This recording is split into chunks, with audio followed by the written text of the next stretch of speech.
รายการข่าวนครหลวงเวียงจันทน์รายการข่าวนครหลวงเวียงจันทน์สบายดีท่านผู้ฟังที่เคารพที่นี่สถานีวิทยุกระจายเสียงนครหลวงเวียงจันทน์รายการข่าวนครหลวงเวียงจันทน์ประจำวันพุธวันที่15กรกฎาคม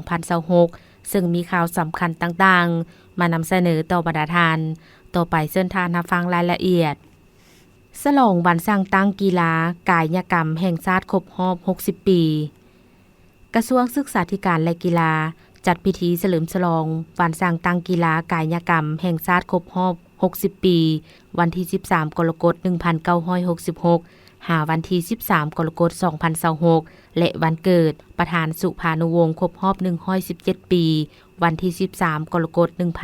1909หาวันที่13กรกฎาคม2026วันที่13กรกฎาคม2026อยู่ที่สถาบันกีฬากายกรรมบ้านสีเกิดเมืองนาไซทองนครหลวงจันทน์โดยมีทานรองศาสตราจารย์ปริญญาเอกทองสลิดมังนอเมฆรองนายกรัฐมนตรีกระทรวงศึกษาธิการและกีฬาประธานคณะกรรมการโอลิมปิกแห่งชาติลาวทานศิริราชธงศิลป์ทองเพ็งประธานคณะกรรมการปกครองนครหลวงจันทน์ทานกิ่งมโนพรหมมหาไสยรองรัฐมนตรีกระทรวงศึกษาธิการและกีฬารองประธานคณะกรรมการโอลิมปิกแห่งชาติลาวพร้อมด้วยบรรดาอดีตการนำอาวุโสบำนาญผู้บริหารกีฬาครูฝึกนักกีฬานักศึกษาและแขกถึกเชิญเข้าร่วมภายในงานครั้งนี้ประกอบมีหลายกิจกรรมเช่นการย่างเพื่อสุขภาพเต้นแอโรบิกและการวางแสดงผลงานของบรรดาสหพันธ์กีฬาแห่งชาติทางกีฬาคนปกติและคนพิการซึ่งได้รับความสนใจจากผู้เข้าร่วมอย่างหลากหลายในโอกาสนี้ทานปริญญาเอกภูธรแสงอาคมอดีตรัฐมนตรีประจำสำนักงานนายกรัฐมนตรีอดีตประธานคณะกรรมการโอลิมปิกแห่งชาติลาวก็ได้ปาฐกถาเล่ามูลเสื้อการเติบใหญ่ขยายตัวของวงการกีฬาลาวตลอดระยะ60ปีซึ่งได้ประกอบส่วนสำคัญในการพัฒนาทรัพยากรมนุษย์เฮ็ดให้ประชาชนมีสุขภาพแข็งแรงดังคำกล่าวที่ว่ากีฬาเป็นยาวิเศษพร้อมทั้งยกให้เห็นผลสำเร็จอันยิ่งใหญ่ในอดีตเช่นการเป็นเจ้าภาพกีฬาซีเกมครั้งที่25ปี2009และงานกีฬามหาวิทยาลัยอาเซียนครั้งที่16ปี2012ซึ่งเป็นจุดเปลี่ยนสำคัญที่เฮ็ดให้ขบวนการกีฬาในลาวเติบใหญ่อย่างก้าวกระโดดทานรองศาสตราจารย์ปริญญาเอกทองสลิดมังนอเมฆได้แสดงความสมเสยต่อผลสำเร็จของเวียกงานกีฬาลาวพร้อมทั้งยกให้เห็นข้อคงข้างบางด้านโดยเฉพาะมาตรฐานนักกีฬาการคุ้มครองบริหารและการนำใช้โครงล่างพื้นฐานที่ต้องได้รับการปรับปรุงพร้อมทั้งได้วางทิศชี้นำ4เป้าหมายหลักให้ทุกภาคส่วนนำไปจัดตั้งปฏิบัติคือ 1. เพิ่มทวีเวียกงานการเมืองแนวคิดต้องปลูกจิตสำนึกให้นักกีฬาและผู้บริหารมีน้ำใจรักชาติมีระเบียบวินัยและถือเอากีฬาเป็นเครื่องมือสกัดกั้นและแก้ไขปรากฏการณ์ย่อท้อในสังคมโดยเฉพาะการต้านภัยยาเสพติดในทันแถวซอหนุ่ม 2. พัฒนากีฬากายกรรมเข้าสู่คุณภาพใหม่สร้างนักกีฬาพรสวรรค์แต่เยาว์วัยส่งเสริมภาระศึกษาในโรงเรียนทุกชั้นเรียนกะเกี่ยมความพร้อมแต่หัวทีในการเป็นเจ้าภาพจัดมหกรรมกีฬาซีเกมครั้งที่36และอาเซียนฟาราเกมครั้งที่16ในปี2031พร้อมทางปรับปรุงนิติกรรมและการคุ้มครองบริหารกีฬาให้เป็นระบบมืออาชีพหลายขึ้น 3. คุ้มครองและนำใช้งบประมาณโครงสร้างพื้นฐานให้เกิดประโยชน์สูงสุดคนครัวแหล่งทุนเข้ากองทุนกีฬาให้โปร่งใสปกปักรักษาสนามกีฬาโดยเฉพาะสนามกีฬาเจ้าอนุวงศ์ที่ได้รับการช่วยเหลือจากญี่ปุ่นคาดว่าจะมอบรับในเดือนตุลา2026บ่ให้สุดโทรมพร้อมทางสุขยู่ภาคเอกชนให้เข้ามามีส่วนร่วมในการพัฒนากีฬา 4. ยกสูงความสามารถบุคลากรและการร่วมมือสากล ยกระดับสถาบันกีฬากายกรรมขึ้นเป็นสถาบันกีฬากายกรรมแห่งชาติสร้างครูฝึกและกรรมการให้ได้มาตรฐานสากลพร้อมทางแลกเปลี่ยนบทเรียนและยัดแยงการช่วยเหลือด้านวิทยาศาสตร์การกีฬาจากประเทศเพื่อนมิตรยุทธศาสตร์ยกระดับการวิเคราะห์วิจารณ์ข่าวรับมือยุคดิจิตอลและต้านข่าวปลอมกองประชุมเวียกงานสื่อมวลชนทั่วประเทศครั้งที่1ที่จัดขึ้นในวันที่14กรกฎาคมได้ให้ความสำคัญต่อการยกระดับคุณภาพเวียกงานวิเคราะห์วิจารณ์ข่าวเพื่อให้สื่อมวลชนสามารถรับมือกับการไหลเวียนของข้อมูลข่าวสารในยุคดิจิตอลและร่วมต้านการแพร่ลามของข่าวปลอมในสังคมในโอกาสดังกล่าวท่านวรรณศิลป์สิมมวงศ์ผู้อำนวยการใหญ่สำนักข่าวสารแห่งประเทศลาวได้นำเสนอหัวข้อยกระดับการวิเคราะห์วิจารณ์ข่าวให้มีคุณภาพใหม่โดยเน้นว่าการวิเคราะห์วิจารณ์ข่าวบ่แม่นเพียงการรายงานเหตุการณ์แต่ต้องสามารถอธิบายสาเหตุผลกระทบและแนวโน้มของปัญหาเพื่อช่วยให้ประชาชนเข้าใจข้อเท็จจริงอย่างลึกซึ้งท่านวรรณศิลป์สิมมวงศ์ได้กล่าวบางตอนให้ฮู้ว่าในเรื่องสื่อมวลชนบทวิเคราะห์มักจะใส่เพื่ออธิบายนโยบายด้านการเศรษฐกิจสังคมและการพัฒนาบทวิจารณ์มักจะใส่เพื่อประเมินปรากฏการณ์หรือชี้ให้เห็นข้อดีข้อบกพร่องของปัญหาหนึ่งสองปรับปรุงรูปแบบและเทคนิคการนำเสนอต้องหันเปลี่ยนจากข่าวแบบรายงานเป็นข่าวแบบจดลึกลดผ่อนการรายงานข่าวแบบเพียงแต่บอกว่าใครเฮ็ดหยังอยู่ไสแล้วเพิ่มเนื้อหาเป็นประเภทเป็นอย่างและจะส่งผลกระทบอย่างไรให้หลายขึ้นสร้างเวทีหรือรายการวิเคราะห์เฉพาะเช่นคอลัมน์วิเคราะห์ในหน้าหนังสือพิมพ์รายการสนทนาทางคุณภาพวิทยุหรือผ่านสื่อออนไลน์ที่เน้นเอาประเด็นสังคมมาถกเถียงและวิเคราะห์เพื่อหาทางออกอย่างสร้างสรรค์ 3. หันสู่ดิจิทัลและนำใช้ AI อย่างเหมาะสมนำใช้เครื่องมือที่ทันสมัย AI และเครื่องมือดิจิทัลเพื่อช่วยวิเคราะห์ข้อมูลตรวจสอบข่าวและนำเสนอเนื้อหาในรูปแบบที่เข้าใจง่ายแต่ต้องให้มนุษย์เป็นผู้โหดแก่นักสื่อสุดท้าย 4. สร้างเครือข่ายและการเข้าถึงข้อมูลสร้างเครือข่ายระหว่างองค์การสื่อมวลชนกับหน่วยงานภาครัฐสถาบันการศึกษาและผู้เชี่ยวชาญเพื่อมาเป็นที่ปรึกษาหรือแหล่งข้อมูลในการให้ทัศนะตอบโต้ข่าวปลอมวิเคราะห์อย่างมีประสิทธิผลชุกนิ้วให้หน่วยงานเกี่ยวข้องสนองข้อมูลสถิติและบทรายงานต่างๆที่เป็นประโยชน์อย่างออกไว้โปร่งใสเพื่อให้นักข่าวเอามีวัตถุดิบที่ถูกต้องเพื่อนำมาวิเคราะห์ 5. ส่งเสริมจรรยาบรรณและความรับผิดชอบต่อดิสซีการวิเคราะห์วิจารณ์ต้องตั้งอยู่บนพื้นฐานของความจริงเป็นธรรมบ่ลำเอียงบ่เอาอารมณ์ส่วนตัวหรือบนประโยชน์แอบแฝงมาชี้นำสังคมเปิดมองการวิจารณ์อย่างสร้างสรรค์ส่งเสริมให้มีการวิเคราะห์วิจารณ์ที่แน่ใจตีเพื่อสร้างโดยนำเสนอทางแก้ 6. สร้างสังคม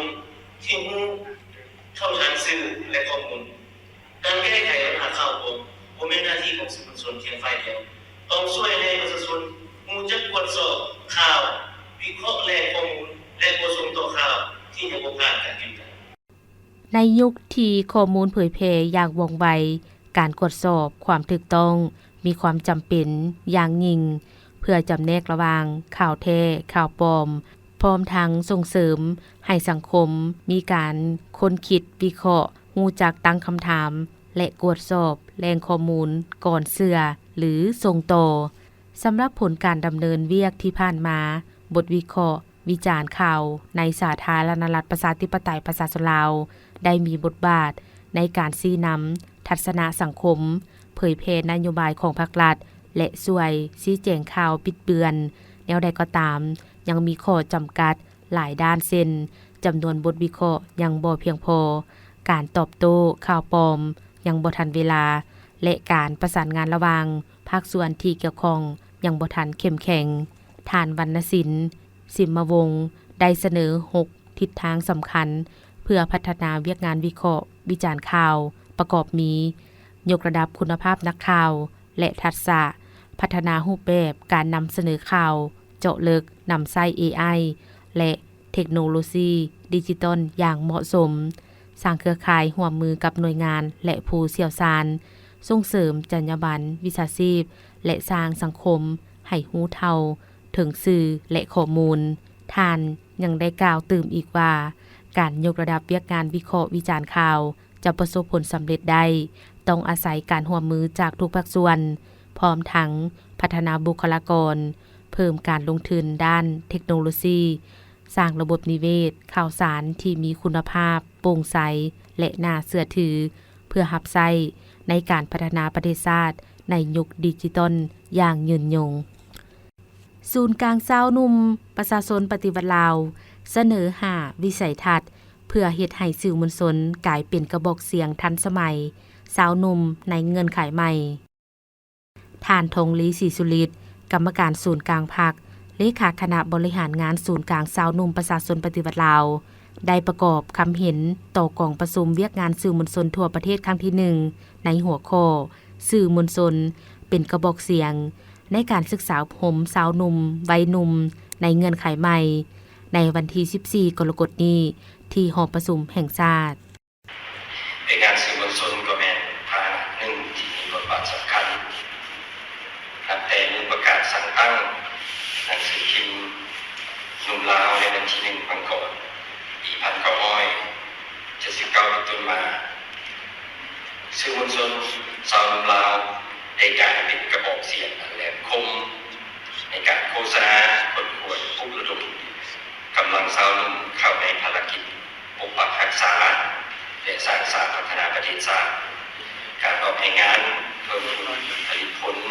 เพิ่มตนเองคุมตนเองเฉลิมก้าวศึกษาผมชาวหนุ่มเยาวชนลาวให้มีสติสร้างมูได้มูเสื่อของคนรุ่นก่อนผู้อนุรักษ์รักษาศิลปะวัฒนธรรมมีของประเพณีและงานของศาสตร์จากนั้นมาสื่อมวลชนชาวลาว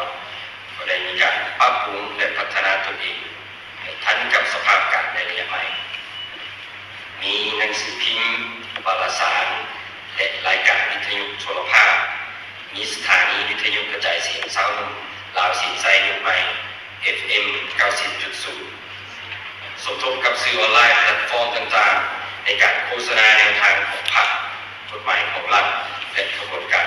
คนเด่นต่างๆของชาวหนุ่มเยาวชนออกสู่สังคมอย่างกว้างขวางปัจจุบันนี้ในยุคแห่งข้อมูลข่าวสารและเทคโนโลยีดิจิทัล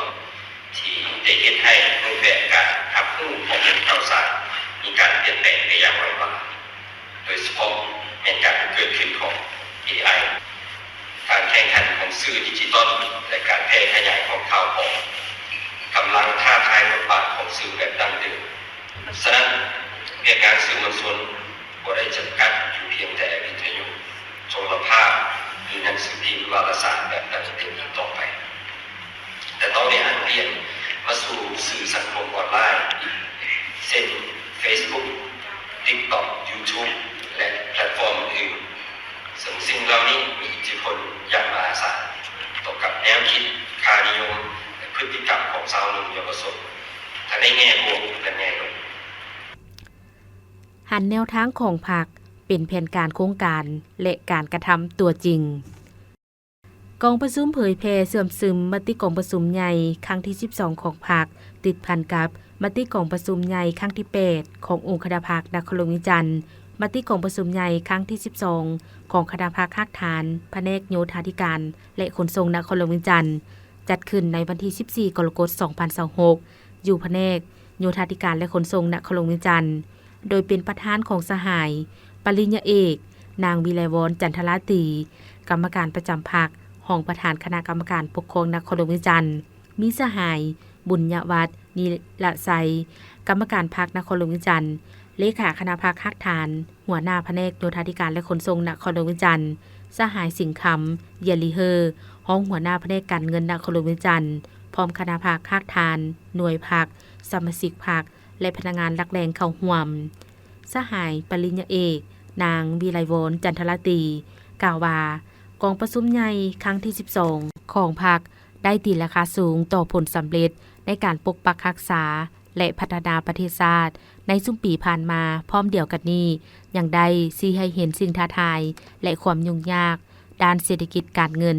ที่พวกเฮาพวมประเสริฐหน้าอิงตามที่ชี้นำอันลึกซึ้งของสหายเลขาธิการใหญ่ประธานประเทศในกองประชุมเสริมซึมขั้นศูนย์กลางได้เน้นหนักว่าการเสริมซึมมติครั้งนี้แม่นการสืบโตอบุกทะลุด้านจินตนาการยกสูงหลักมั่นการเมืองให้มีความเด็ดเดี่ยวเหนียวแน่นสร้างภูมิต้านทานใหม่เพื่อให้ประเทศลุกขึ้นและ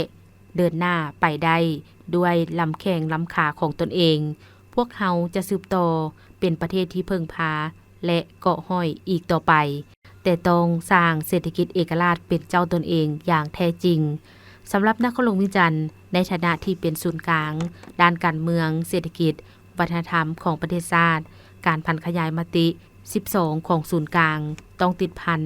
อย่างสนิทแน่นกับการจัดตั้งปฏิบัติมติ8ขององค์คณะพรรคและแผนพัฒนาเศรษฐกิจสังคม5ปีครั้งที่10 2026-2030ของนครหลวงวิจันทร์เพื่อเฮ็ดแนวนั้นได้แผนกโยธาธิการและขนส่งนครหลวงวิจันทร์ต้องได้สุ่มใส่บางปัญหาจุดสุ่มดังนี้ 1. สืบต่อปรับปรุงและก่อสร้างพื้นฐานโครงสร้างคมนาคมทางหลวงแห่งชาติทางหลวงท้องถิ่นทางหลวงเมืองให้มีความสะดวกในการขนส่งสินค้าขนส่งโดยสารแนใส่การแก้ไขการสัญจรในอัดในตัวเมืองนครหลวงวิจันทร์ 2. สืบต่อปฏิบัติแผนผังเมืองฉบับที่3ให้มีแผนผังละเอียดของแต่ละเขตโดยเฉพาะเขตปกปักรักษาเมืองเก่าเขตสถานบริหารเขตศูนย์การค้าและการปกครองเขตอ้อมใจกลางเมือง 3. การแก้ไขปัญหาการน้ำท่วมขังในตัวเมืองการถมดินทรายที่บ่ได้รับอนุญาตการต่อเติมเทิบเงยและการปลูกสร้างที่บ่ไปตามแผนผังเมืองกองประชุมเผยแพร่เสื่อมซึมในครั้งนี้บ่เพียงแต่มารับฟังแล้วผ่านไปแต่เป็นการปลุกระดมแนวคิดจิตใจเพื่อหันเอาแนวทางของพรรคเป็นแผนงานโครงการและการกระทำตัวจริงจึงฮิกฮ้องให้บรรดาสหายคณะพรรคทุกคันที่เขาร่วมในกองประชุมมื้อนี้เสิร์ชสู่ความรับผิดชอบการเมืองของตนให้สูงขึ้นตั้งหน้าคุณคั่วกับแน่นปัญหาละการทัศนะและทิศทางจุดสูงต่างๆที่ได้กำหนดไว้ในมตินำเอาเนื้อในจิตใจดังกล่าวไปพันขยายเข้าในหน้าที่การเมืองของคะแนนการตนให้เกิดดอกออกผลเป็นรูปธรรมในโอกาสนี้สหายสิงคำเยลิเฮอร์ก็ได้ขึ้นเผยแพร่เสื่อมซึมเอกสารการจัดตั้งพันขยายแผนพัฒนาเศรษฐกิจสังคมแห่งชาติ5ปีครั้งที่10 2026-2030ติดพันกับแผนพัฒนาเศรษฐกิจสังคม5ปีครั้งที่10ของนครหลวงวิจันทร์จากนั้นสหายบุญญวัฒนีละไซก็ได้เผยแพร่เสื่อมซึมมติกองประชุมใหญ่ครั้งที่12ของคณะพรรคคักฐานแผนกโยธาธิการและขนส่งนครหลวงวิจันทร์5ปี2025-2029ตื่มอีกนครหลวงเวียงจันทน์เน้นยกระดับสื่อมวลชนสู่ยุคดิจิทัลเพื่อรับใช้ประชาชนอย่างมีประสิทธิผลในโอกาสเข้าร่วมกองประชุมสื่อมวลชนทั่วประเทศครั้งที่1วันที่14กรกฎาคม2026ที่หอประชุมแห่งชาติฐานคำสวรรค์โคตรไซหัวหน้าคณะโฆษณาอบรมนครหลวงเวียงจันทน์ได้เน้นว่าสื่อมวลชน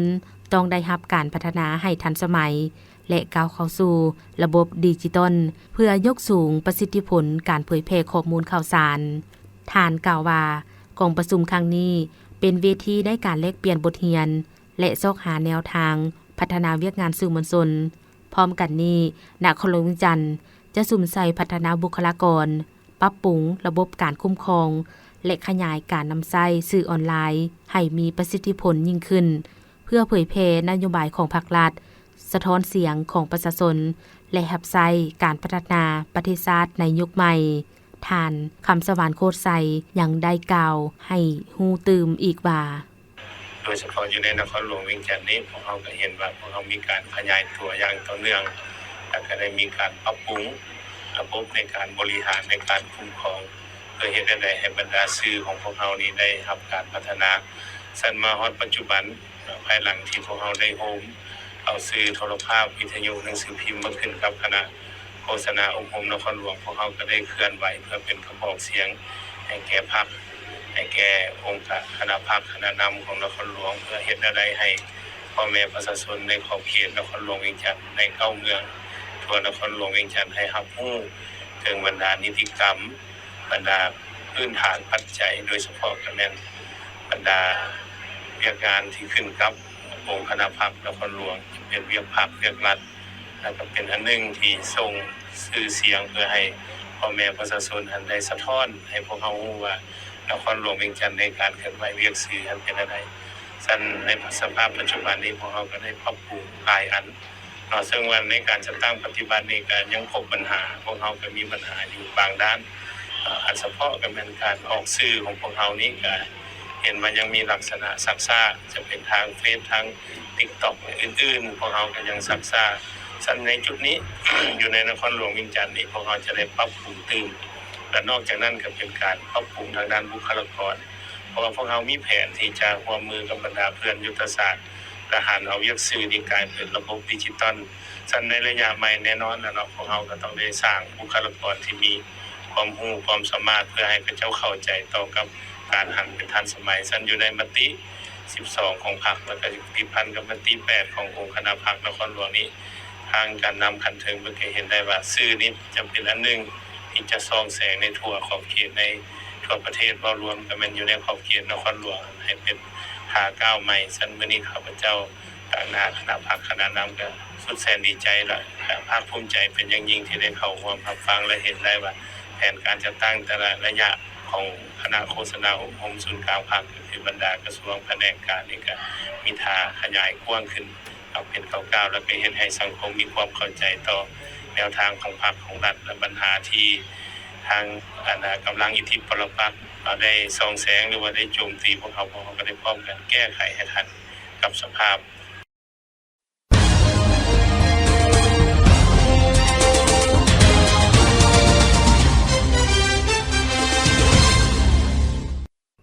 ต่อไปเส้นทางฟังข่าวต่างประเทศ6เดือนต้นปีเศรษฐกิจของจีนยกสูงขึ้นอย่างบ่หยุดยัง้งใน6เดือนต้นปีนี้ตัวชี้วัดหลายตัวที่ส่องแสงให้เห็นถึงคงเขตการค้ากับต่างประเทศการลงทุนและอื่นๆได้มั่นคงและดีขึ้น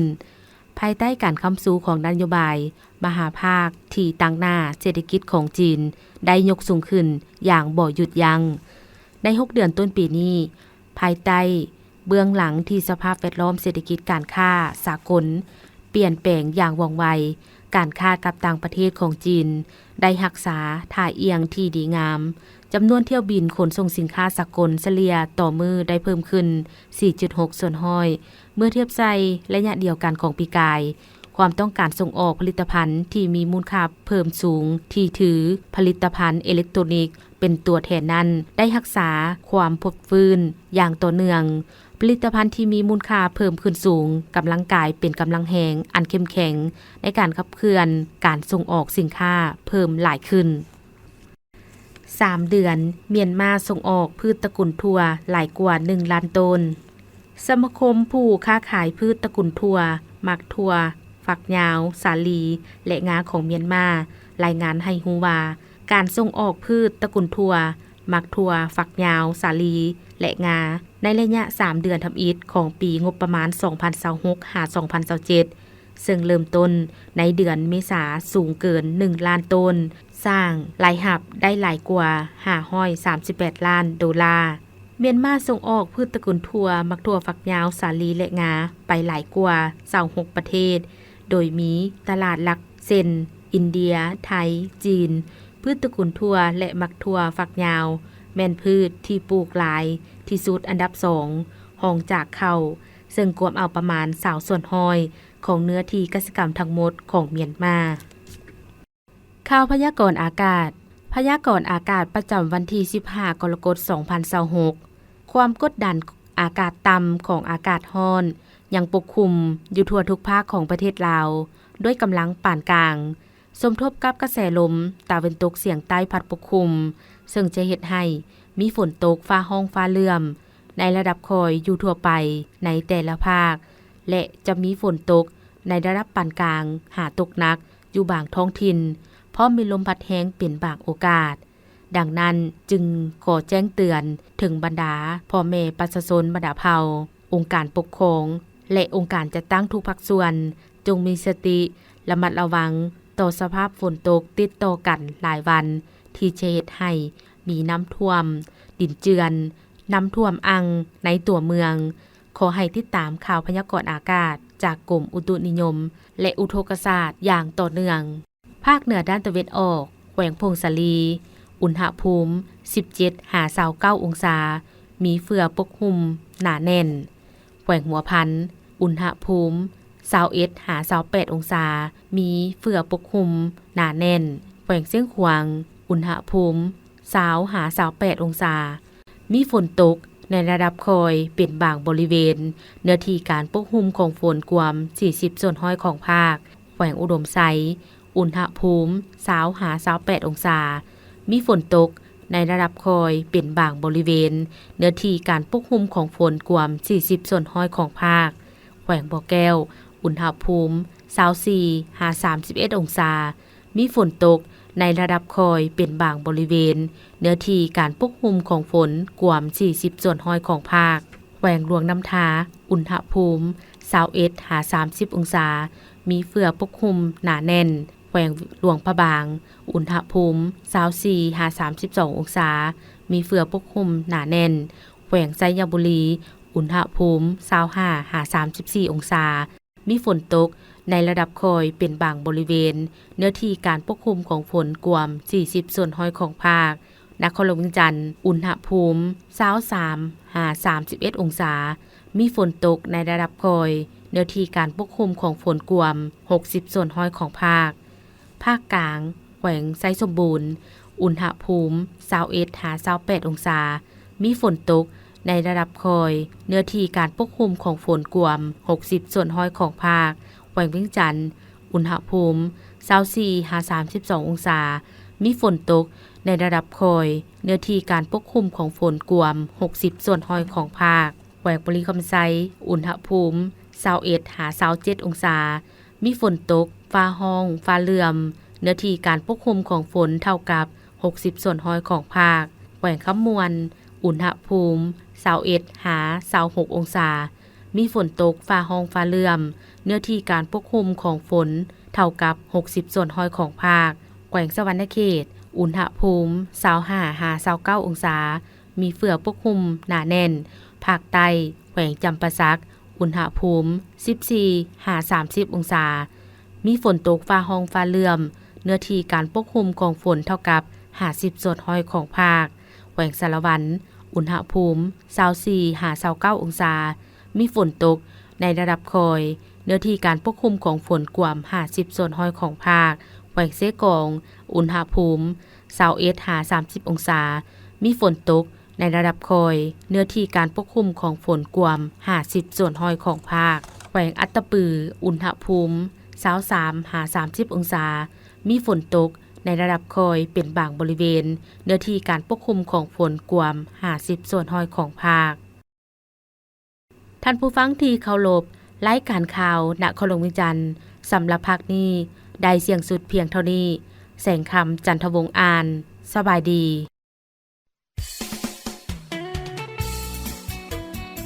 นางเอ้ยนางมาเบิ่งนี่ดูลูกในไหน้ำนี่คือยังมีนอนน้ำอยู่ลูกบ่ได้ล้างไหน้ำหวะ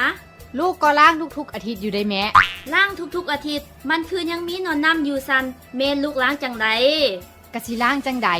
กระทอกน้ำเก่าทิ่มแล้วเปิดน้ำใหม่ใส่รถแหละแล้วก็ปิดฝาไว้ก็เท่าหั่นละเนาะบ่ได้แนวนั้นน่ะการเปลี่ยนน้ำแต่ละครั้งลูกต้องล้างพัดถูทางในพร้อมเอากับพร้าวใยหมักบวบหรือผ้าขาดที่แม่เฮ็ดไว้หั่นนามาถูด้านในของไหเพื่อบ่ให้มีไข่ยุงลายติดอยู่ด้านในของไหได้โอ้ล้างคักปานนั้นพุ่นว่ะคันสั้นลูกสิล้างใหม่ดอกแม่นแล้วการพัดถูด้านในของภาชนะเก็บน้ำก็เพื่อรับประกันบ่ให้มีไข่ยุงลายหลงเหลืออยู่เพราะถ้ายังมีไข่ข้างอยู่เวลาไข่ถึกน้ำมันก็จะกลายเป็นหนอนน้ำและกลายเป็นยุงลายบ่มีหนอนน้ำบ่มียุงลายบ่มีไข่ยุงลายด้วยความห่วงใยจากศูนย์ข่าวสารการแพทย์สุขศึกษากระทรวงสาธารณสุข